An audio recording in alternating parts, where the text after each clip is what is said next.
Good afternoon, everybody, and welcome to a long-awaited update of Alliance of the Sacred Sons. We've got a lot to show you today, so we're very mini Let's Play. Obviously, it won't have all the features, but it will give you an idea of what we've been working on. Before we begin, I do want to apologize for the delay in the updates. I've had some real-life things creep a baby, and you have some other things happening, and kind of tends to take time away from projects like this, and this is a secondary project for me, so I just haven't had as much time as I would like. So as you can see, those who have been following us, we have a brand new main screen.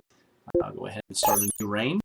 So we're going to step one, set up the galaxy. We can do small, medium, or large. This is the size of your galaxy, and then from here you can set up your size of the light years. Now, a large galaxy would be about 40,000 light years across, so 20,000 light year empire would be about half of the space.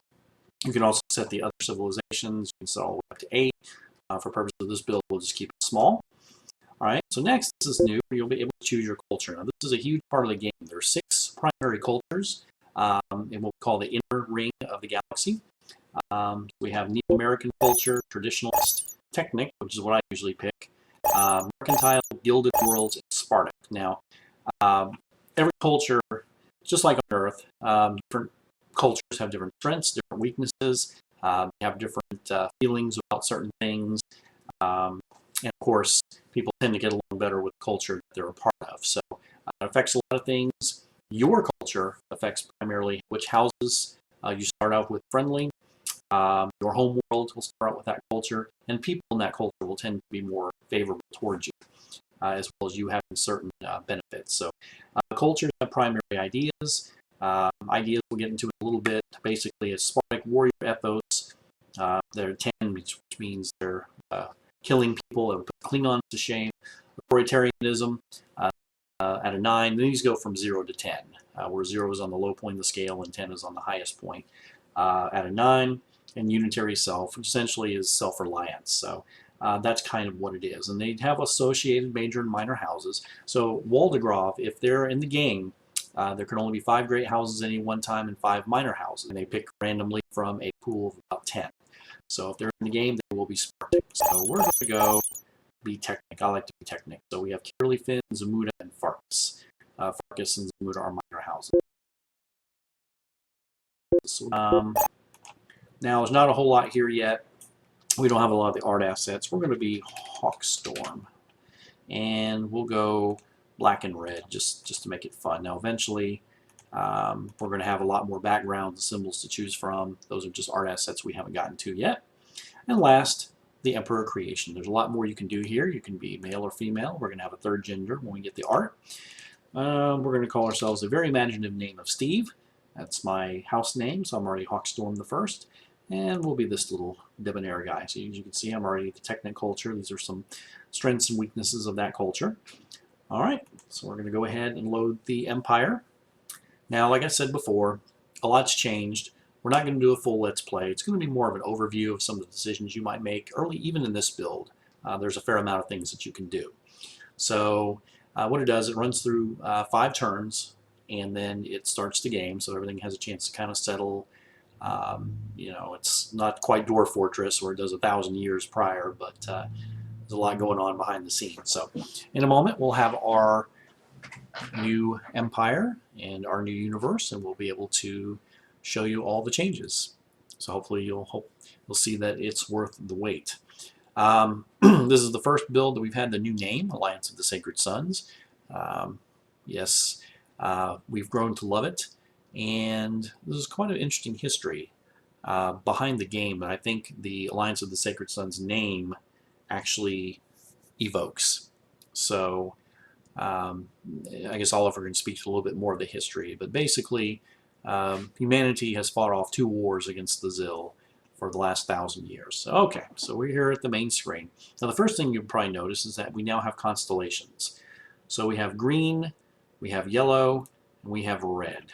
As you can see, red is kind of out there more.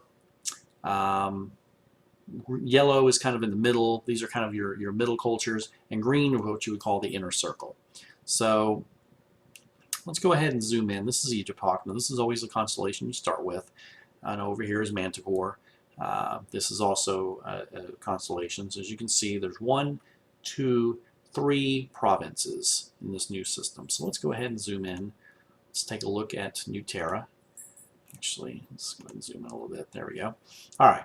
So as you can see, we have New Terra, Glory, and New Europa. Now this is the ideologies page. As you guys remember, there are different command modes that you can have. You can have economic command mode, political command mode, demographic command mode, and these show you different things in an overview command mode. We don't have military yet, so it's kind of the same thing. But political is a little bit new. This has republic order, which kind of replaces unrest. So 91% public order means 9% unrest, essentially. This is the fear for the viceroy, and this is the love for the viceroy. So as you can see right now, there's not a whole, I'm sorry, this is fear for you and love for you. And this is fear and love for the actual viceroy. So as you can see, they fear her quite a bit.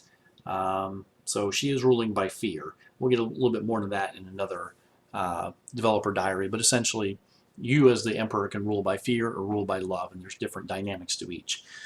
So let's take a look at New Terra. Oh, system ideologies. I remember telling you different cultures have different ideologies from 0 to 10. This shows you on average the system ideology. So this is, of course, you see what they are: technophilia, unitary self, and this shows you basically the ranges based on the pops that are in the system right now. Now this can change with migration over time. In fact, that's a big part of the game is basically certain cultures, if you want to do certain things, like if you want a more military culture, if you want a more scientific culture, or more of a trade culture or a build culture, you have to kind of move those populations into those places. Doesn't mean that scientists can't build, but it means that it won't be as effective. So we'll go ahead and zoom into New Terra. So a couple of new things. So we have migration. Just kind of shows you where people are going. Now the numbers are a little bit off. The first turn, there's a little bit of an issue, a bug that I'm still working out, but you can see that we had 1, 2, 3, 4, 5 farmers leave New Terra, as well as 1 engineer, and nobody came in. So that's kind of an early sign to say that, hey, I don't have enough jobs, so the farmers are leaving. So if we go into our demographic mode, we look at our builds, we can see, oh, we have 19 farmers, but we only have 11 farms. So yes, there are not enough jobs. So this bar means that there's some unemployment. Green bar means that if it's all the way over here, it means it's fully staffed. And that's what you want to see. You want to see fully staffed.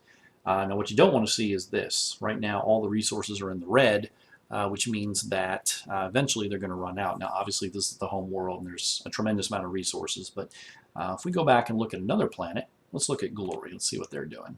So they have a tremendous amount of build points, which means they have a lot of factories. You can see they have 58 factories, and we have 89 engineers. So engineers run factories, so there is still some unemployment here, but not nearly as much. So we've got all of our pharma staff, we've got our administrators staffed, we've got our merchants. Merchants are always staffed, and those basically, the more merchants you have, the more strong your trade fleet is. So, so what we're going to do is we're going to kind of look at what we can do in a turn and just kind of start looking. Now this is the economic mode, so as you can see, the different colors mean that you have, this is the empire trade area, and here are called the secondary trade zones. You can see by the size. Now they're determined in part by how many merchants you have. I'll go ahead and zoom into here. You can see I have 22 merchants. This is a secondary trade hub here at Limitless. Their average skill is 43, and I have 1 active fleet. Now that doesn't mean the fleet's doing anything. Right now I show I have 0 fleets. So the fleet is actually out and about. It's doing things. It's actually building trade.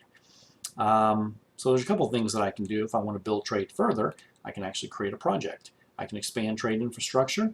If I didn't have a hub at all, I could build a secondary trade hub if I'm trying to expand my reach. So let's do that. Since we're not doing any trade right now, let's go ahead and expand our trade infrastructure. This will show you how the project screen works. So as you can see right now, there's no people yet. So we go to our houses. Now you can now select your houses. The red mean that you are at odds with that leader. Now houses, when you are in a relationship with a house, you can't be friends with everybody. That's the one thing, a big part of Alliance of the Sacred Sons.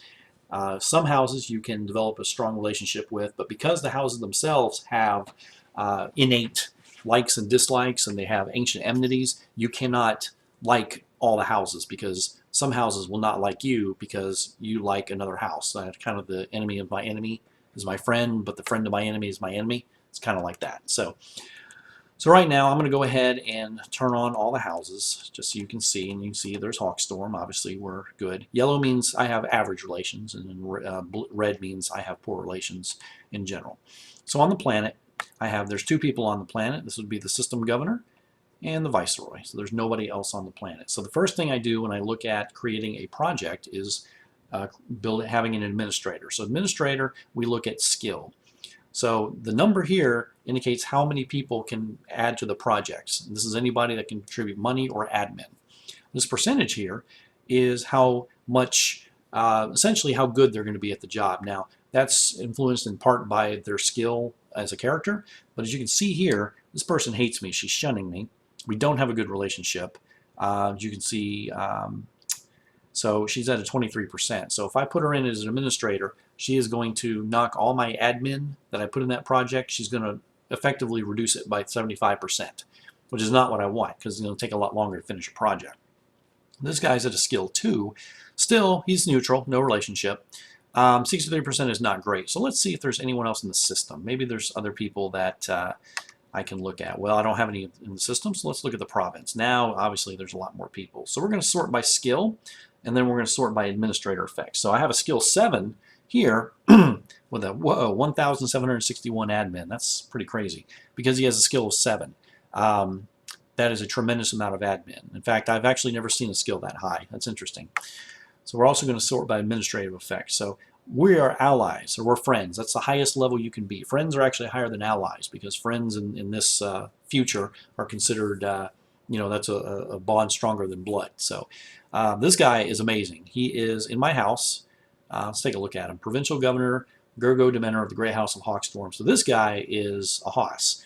He is really rich. He's got a tremendous skill. The average skill, just so you know, is like 2 and 1. A 3 is considered pretty good, so that should tell you. Very, very, very powerful. This guy, wherever to turn on me, he could cause a lot of trouble for me. And yes, he has a tremendous amount of ADM, and he is my culture, so we have the same culture. So just everything is just lined up. This guy is on my side. So how are you this fine morning, Your Excellence? I'm doing very well, thank you.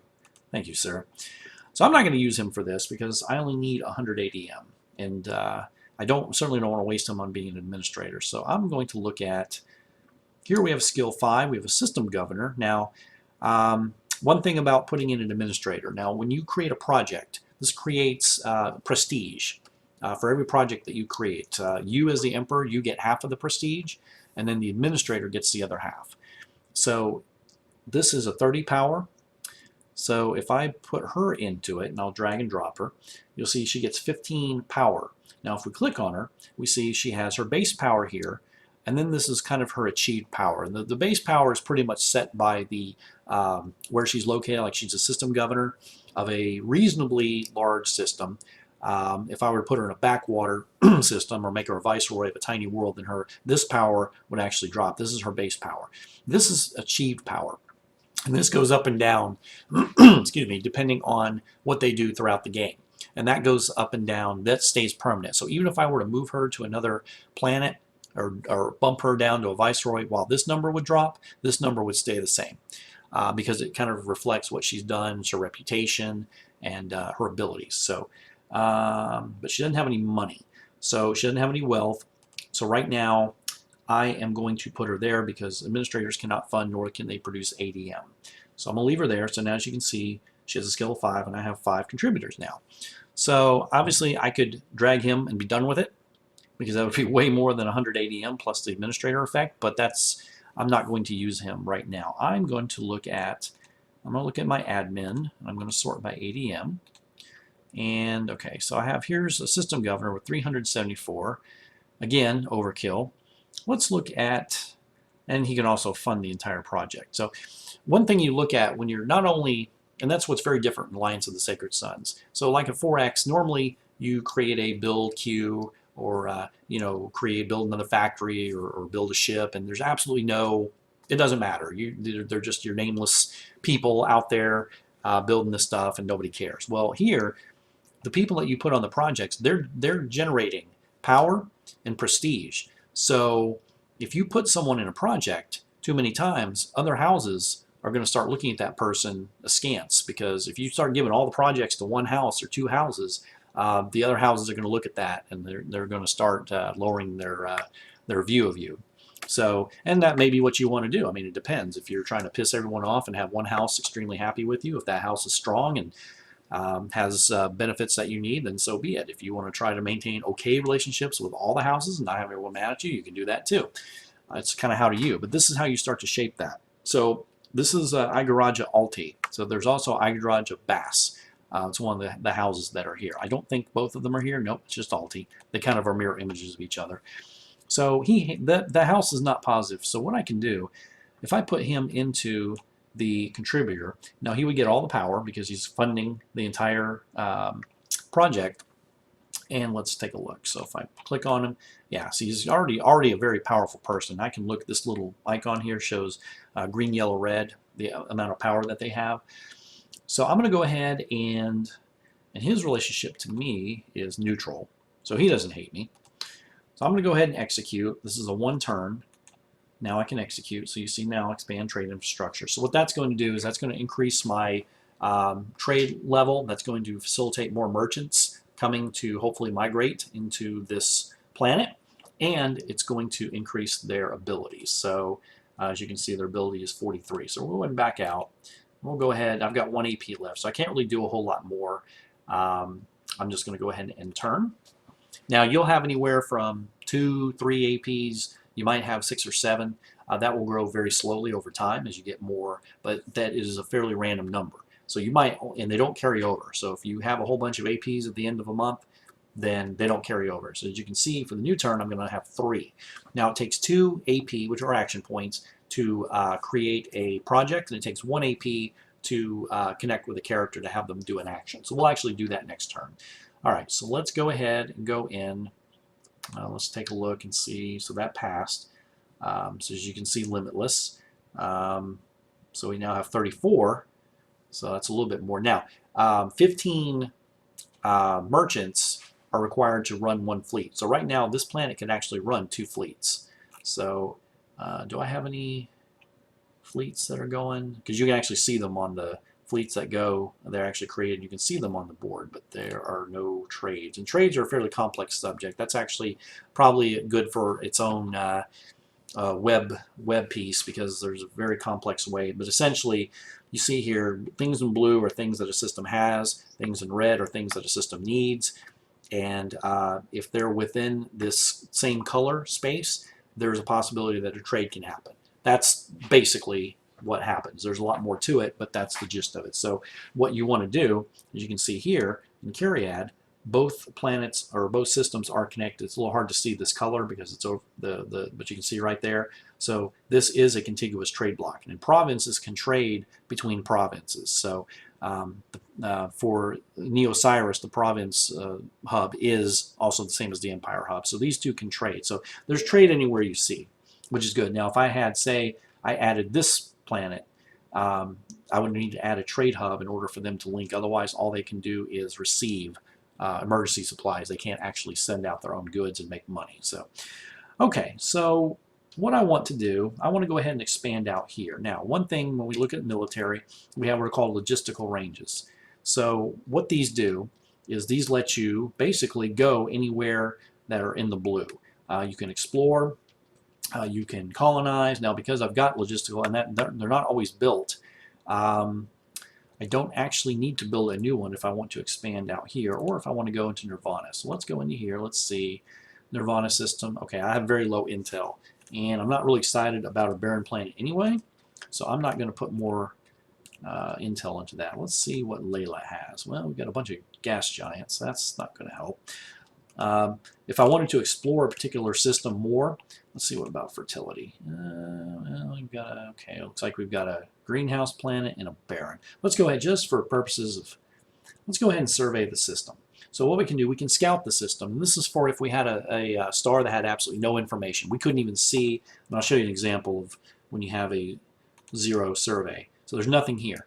So I have insufficient intel, so I need at least minimum intel. So this is where I would send a survey probe because I'm outside of my logistical range. Great thing about a survey probe is you can send them anywhere. The bad thing is they're only good 50% of the time. That's something we actually may change. All right, so let's going back here. Let's go ahead and survey the system, which we can do. Now again, because it's not part of any province or system in the empire, we have to use empire houses. So let's go ahead. We've already talked about. Let's look at the skill and admin. Let's see. Let's go ahead and use Alberta 1. No, let's not do that. Let's use Iota. System governor. She's one of mine. She's Hawkstorm. Let's go ahead and use her. And for admin, you know what? Let's go ahead and use Mr. Demeter just for overkill. Just get this thing done in a hurry. All right. So we're going to survey the system. So now we're going to end our turn. Now again, you know, there'll eventually be a whole lot of goals. Right now, I'm just showing you a few things about how to kind of expand your empire, a little bit about trade, a little bit about how the system works. You get to see a little bit more about how the UI has kind of progressed. But eventually, you're going to do a lot more. These will actually be individual screens. You'll be able to pass budgets. You'll have Intel and Inquisitor squads, more information and planet lists, system lists, and then the Emperor screen itself. So, all right, so let's go in. Let's see what we know about fertility. So that's completed. Okay, now we have, it's a greenhouse with a 0. So no one's going to run. So these are not great. And these, by the way, these are different traits that planets may have. They can have up to 2 traits. They do different things. Sometimes they will cause events that you are either good or not good, but they do also affect the base numbers. The numbers that you see here are actually the adjusted numbers. So violent weather is actually going to lower your bio quite a bit, which is why it's showing as a 0. And we will have tooltips on those. There's about 60 different traits. So, okay, well, that's not good. I want to actually show how to colonize, but unfortunately, there's a whole bunch of junk. Let's see. Let's look at Gorgon. What do we got here? Well, we got a greenhouse. Ugh. Well, you know what? 22, that's not horrendous. It's not where we want to be, but just for the purposes, let's go ahead and let's do it. So political, we're in political command, so we can either create a mining outpost, which is not a full-fledged colony, it's tax generating. What it does is it basically mines and it sends those resources to the province that it's attached to. But we're going to go ahead and colonize the planet. So again, because we're in a province, but it's not attached, we've got to go to Empire. Once again, we're going to sort by skill. Now this is where, like, let's say I just wanted to look at Hawken and Hawkstorm and not the others. So this is kind of where those filters come into play. So I'm going to go ahead and use Alma one more time. As you can see, she's already got 24 power. So I'm going to use her. Now you see this is a very powerful forwarding. We haven't really balanced these. All the ADMs the same for testing. A planet colonizing would be a lot of ADM, like 400 or 500. So you would see where right now we're just trying to make sure that everything works. I don't want to wait around 6 or 7 turns. So we haven't really balanced this out. So that's something that will come during more testing, if you're wondering why the ADM for small projects might be 50. The ADM for huge things or for system or province might be 1,000. Okay, so we'll go ahead and, you know what? We're going to let the system governor of Farkas. We want Farkas to join in on the fun. So Farkas is one of the houses that I'm okay relations with.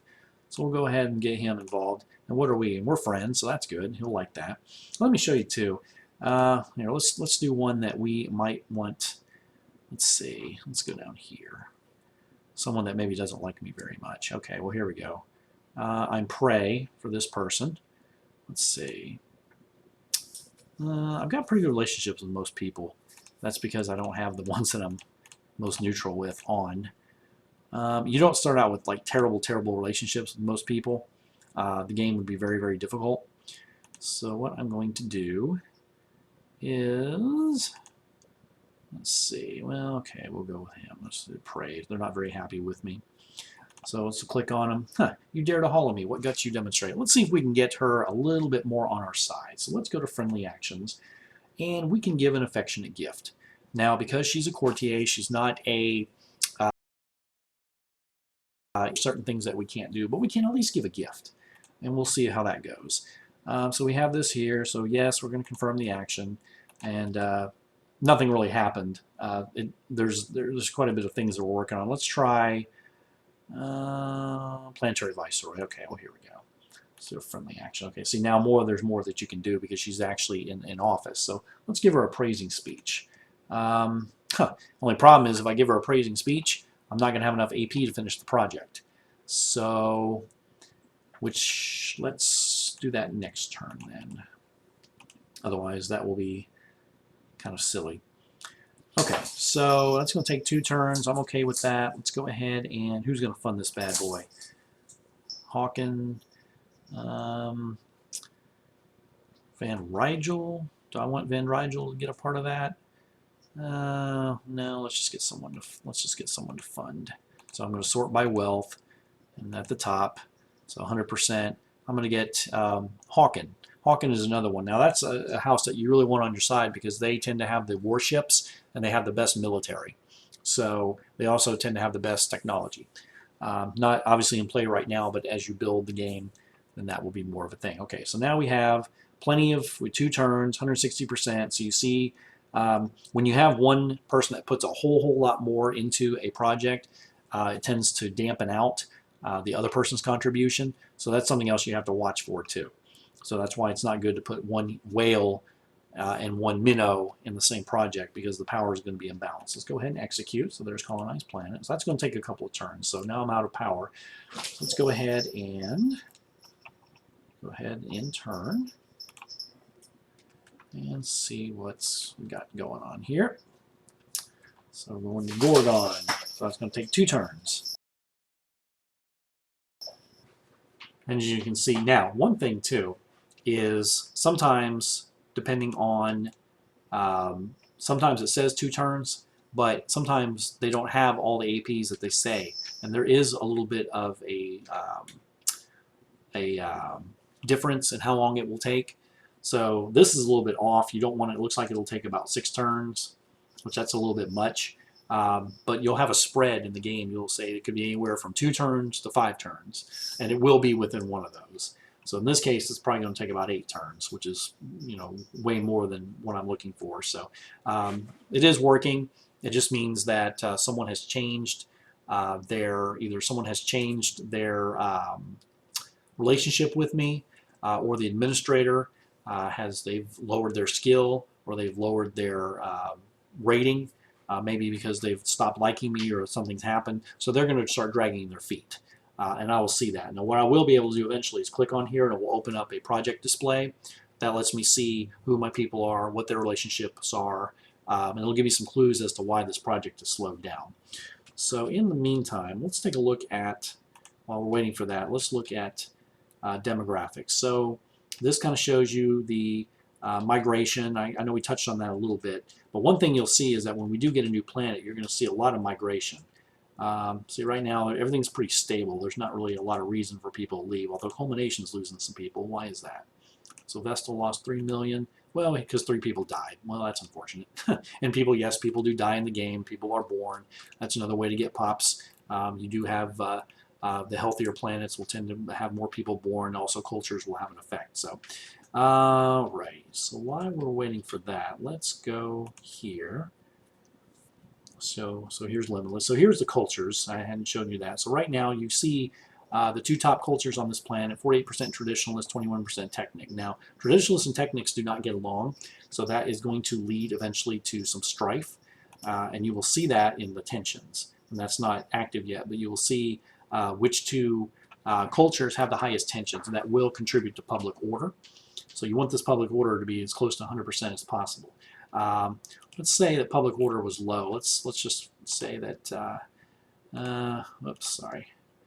So we've got 93, 90, and 90. I mean, those are all still pretty high. But let's just say I really need to throw a celebration. I've got unrest as an issue. When unrest is an issue, people start leaving. They start working less. So yeah, you can actually throw a celebration to keep the planet. So as you can see, people aren't leaving too much. Now, one thing that you have to look at, and this was in the original game, though, these are called import needs. We get back to trade. Anything up to 100, 0 to 100 shows the need for a planet. So when I look at this planet, they have a huge need for basic materials, a fairly high need for what are called heavy materials and a decent need for rare. They don't need food and they only need a little bit of power. You do need food and power. It's very important. If you don't have those, you will have starvation and blackouts, which contribute heavily towards unrest. Now over here in New Europa, they desperately need heavy material or basic materials because they're building 90 points. So this shows the build plan. Now I don't talk about the build plan. This is actually how planets are automated. So when you have your viceroy, let's say now right now they're focused on farms. We know this because we go out, we can see they're focused on farms. But let's say I need them to start building more mines because they really don't have enough mines. We have 17 mines, and that's not going to cut it for what we're looking for. So I need to get him to build some mines. So we've started adding some assignment actions. You guys may remember from the original Imperia, you were able to do a lot more of these. So we want him to improve a specific economic sector. So we have these different mines, farms, high-tech factories, any of these. Basically, it's going to not only start putting the build focus more on that sector, but it's also going to start a focus to have those particular pops come to the planet. So I need mines. So Abraham, I need you to develop mines economic sector. And of course, I shall start build up in the log immediately. So I've tweaked these numbers. Normally he hates me. He probably wouldn't say yes, but again, I'm trying to test this, so those will be kind of tweaked. So most of the actions will be done. So so now mines are set up. So now when I get back out of it, so now see mines with the focus, and oops, sorry, let's get back in here. Okay, so you see now this doesn't always work. Right now he hates me, and his intelligence is exceptional, his drive is exceptional, his power is high. So what that means game-wise is, yes, I've asked him to do this, but he's going to drag his feet on it. So yes, mines went up a little bit, but not very much. So there is a relative effect. If he does not believe in mines, if he believes in the people, which if I look at his empathy, it's very high, and his piety is exceptional, his honor is low. So what that means, if his piety and empathy are high, it means he does things what he thinks is right for the people. And mining is not right for the people. They need food, they need power. So that's what you're going to see a focus on. And sure enough, you see food and power. Also, we want to build, because it's a system capital, and he wants to keep his power, we're going to build more admin. So you can tweak that to a degree with these actions, but the really only long-term way to fix that is to get rid of him. Which will actually be in the next build. You will actually be able to sack viceroys and governors and replace them, and that's one way of pissing off other houses and or making houses happy by putting their own people in there. All right, so we're going to go ahead and back out, and we're going to go ahead and run a few turns because and here's some trade ships. So we see we're getting a trade because remember predestination, they need materials. So here are the materials coming from the Osiris. And you'll see those anywhere that are within, as long as they're fleets. Now, Petrichor and Key don't have any trade fleets available. They probably don't have enough merchants. So you'll actually see those moving throughout. All right, so wait and see. So we're getting, now see, yay, now this made it there. So now we've got the fleet is now back available. So this actually represents an actual ship in the game. So it can actually be hijacked. It can be taken over by pirates. That's when the military system will come into play. Right now, that can't happen yet, but it can. So we'll go. All right, so let's go to demographics. See Neo Osiris lost 7 million people. That's interesting. I wonder what happened. New Europa lost 5 million people. So let's see what happened. Okay, they lost. Well, they gained 2, and they lost 3. So we gained a miner and we lost farmers. So that's exactly what's supposed to be happening. We're supposed to be gaining miners, and because we are now on a mining, as you remember, we put the mines on here. So that's what we want. We want to get more miners, which means they're being taken away. If we go to Glory, we go to their demographic command mode, you see they gained a miner and they lost a farmer. I'm sorry, they lost a farmer as well. All right, so let's go ahead. Let's go ahead and turn. I'm going to go ahead and run through a few turns because I want to show what happens when a planet is colonized and kind of what that does. And we'll kind of leave it there. There's a lot to show, but I want to make sure that I keep this kind of bite-sized. We're going to do a lot more updates, at least one every maybe 2 weeks to a week, as we add more features, because we're getting to a point where we're going to start adding AI, we're going to finish adding the UI, we're going to continue to extend the UI, and there'll be more to do, so we'll have more of a true Let's Play. So right now we're still in kind of a concepts mode, but there is a lot you can do. You can actually lose the game if your popular support goes under 20%, that's an auto lose, or you automatically win if it's over 90%. So you know, there is a little bit you can do to kind of play. So all right, so it should be about 3 more turns, and then Gorgon should be colonized. And keep in mind that while you have a character on a project, they cannot be used for other projects, and they can be removed. You would actually do that in the project screen, the status screen. But then if you do that, you lose all of the ADM that they've accumulated to that point. So it's not something you want to do lightly, which is why you want to plan ahead. If you're going to put a lot more projects on the board at the same time, you want to plan ahead and make sure that that it's ready, you know, that you have the people that you need, which is why creating more provinces is important, to have more governors, creating more planets that you can build more ADM, changing focus of planets to ADM, creating more administrators. All that helps you build more in the way of admin, which is very, very, very important. So one other thing I wanted to show, I think we've got one more turn.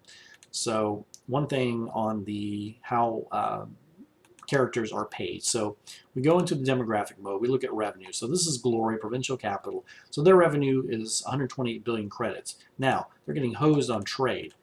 They're losing a tremendous amount of trade. They're actually spending $89 billion in trade over the last year. But they're making 212. But they're spending a lot of it. So their base is 123. Now right here, this shows the breakdown of what everybody gets. So the Viceroy gets 5%. So they're getting $6 billion of the GDP, and they get that at the beginning of the year. The system governor gets 8%, so they get $9 billion. The provincial governor gets 10%, so they get $12 billion. So imagine getting $12 billion times however many you know, planets. No wonder he's wealthy. I mean, look, he's got $34 billion because he's getting this from every single planet. And then the domestic prime gets 3% of every single planet in the empire. So it's not as big a cut, but it's a lot more. So she's doing okay for herself. And then so you are still kind of working that, but this goes into the personal coffers. So, okay, I just wanted to show you that because people are like, well, if a character gets more powerful, they can get more powerful through the power or through money. So you don't want to put a character in a position where they're going to accumulate a huge amount of money and power because the AI, they're going to start doing their own things. They're going to have their own plots. They're going to have their own actions. And if you give them a large stockpile to give, and they do give that stockpile to their house, so you're indirectly causing that house to become more powerful as well. So that's something to consider. Now, you will be able to manipulate these cuts. Obviously, lowering them will make them unhappy, and vice versa, but you will be able to do that. So, all right, so I want to show that. So let's go ahead and one more turn. Should be able to, at this point, should be able to call it up. Little tiny sliver. One more turn. Grr. Last turn. And then you'll be able to see the colonization and what that will do. So obviously, I think the turns are not too bad. It's about 15 seconds per turn, which isn't terrible. All right, now at the end of this turn, this should disappear. This will actually turn into an owned system because once you colonize a planet, you own that system. You have a claim on that system. You can actually also put a claim on a system without building anything there. However, another empire can take it away just as easily, and then it becomes a case of whichever one. Okay, so now Gorgon is now our planet. So let's go ahead and take a look. Now, 4 million people have moved in, which is not surprising. It's not a very good, it's not a very nice planet. And I haven't made any money yet, so another little bug. But if you look here, we can see what has migrated. So we had all 4 come from New Earth, and we had 3 merchants. And even though you can't see it, there are what's called fluxmen. They provide power. So when we go into the economic mode, you can actually see that here. So we've got 1 power facility. So next turn, there's going to be some facilities built. Now what I can do is I can go ahead and put him, I can immediately start him on, let's do farms. No, No, let's do factories because they need to build more factories. All right, so that's going to build, that's going to change the build towards factories. So next turn. So now let's take a look and see how many people move. So let's go ahead and go to demographic mode. Okay, so 4 million came in last turn. And this is going to show. Now, if it were a nicer planet, there would be more people moving, because you notice New Terra is pretty far away. And then there is a distance factor. So the farther away a planet is, even if it's a great planet, that's still going to be taken into consideration. Obviously, the culture is going to be taken into consideration as well. So nobody came in this time, which is interesting. So not a lot of people are flocking to come to this planet.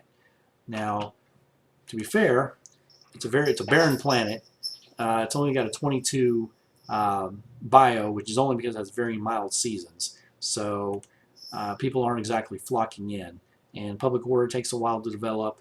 New planets always take a while to kind of get going. So what you're doing is you're setting up the materials. You're setting out a few people to come, and the more people that come, it takes a certain amount of people to actually run it. Right now I've got 3 merchants and I've got 1 person producing power, and that's not really going to be enough to get anything done. So that's something that we're still kind of tweaking, providing maybe planets with a preset amount of work, but the bio plays a big part of that. So we'll run another turn or two to see if anybody else comes over. Then we're going to kind of leave it there, and you kind of get a sense of the new graphics. You see we've got new nebulas, the zoom, the camera's been fixed. So I mean, we've done a lot.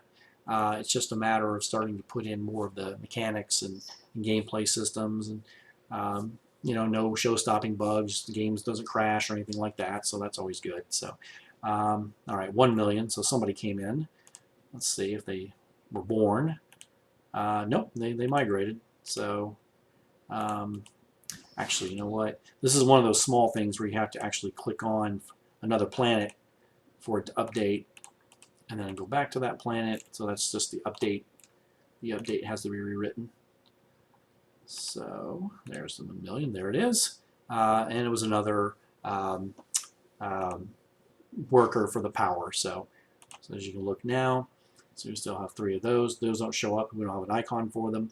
So it's going to take a while for this plan to get going. The good news is they're not really using a lot of resources. New planets do start out with a gift to resources from the Empire that come directly out of the stocks up here. So they're not going to starve right away.